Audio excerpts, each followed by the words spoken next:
দুটো একটু কি তোর লজ্জা লাগে না? দুটো চক্ষু কি আমি তোকে দেই নাই যেটা দিয়ে তুই দেখিস? আমা তাই তোকা উদুনানে তাসমা বিহা, দুটা কান কি আমি দেই নাই যেটা দিয়ে তুই শুনিস? আমা তাই তোকা লিসানান তান্তিকু বি, বাকশক্তি কি আমি দেই নাই যেটা দিয়ে তুই বলিস? আমা তাই তোকা আকলান তুমাইয়িজু বি, মগজ কি আমি দেই নাই যেটা দিয়ে তুমি ভালো মন্দ বোঝো? আমা আতাই তোকা কলবান তাতাফাক্কারু বি, দুটা দিল কি আমি দেই নাই যেটা দিয়ে তুমি চিন্তা করো? আমা আতাই তোকা ইয়াদানে তাফতিশু বিহা, আমি দুটা হাত কি দেই নাই যেটা দিয়ে তুমি কর্ম করো?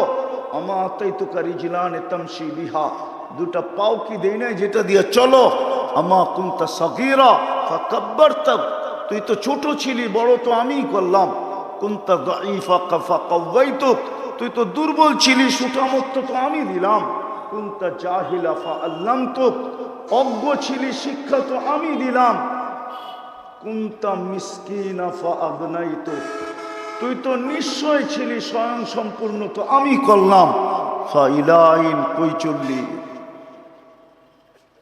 এই জন্যই আমার কথা শুরুটা ছিল ছিলাম না, একটা দিন আসবে আবার থাকবো না।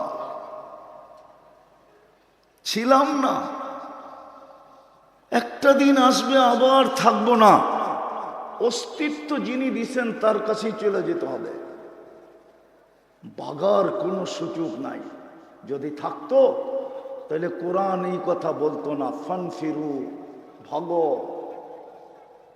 ওয়ালা তানফিরু, আবার এই কথাও বলতো না, ভাগতে ভাগতে কতটুকু ভাগবি, কোথায় ভাগবি। এই জন্য কোরআন আরেকভাবে বুঝেছে, আইনাল মাফার, কোথায় বাইগা যাবি?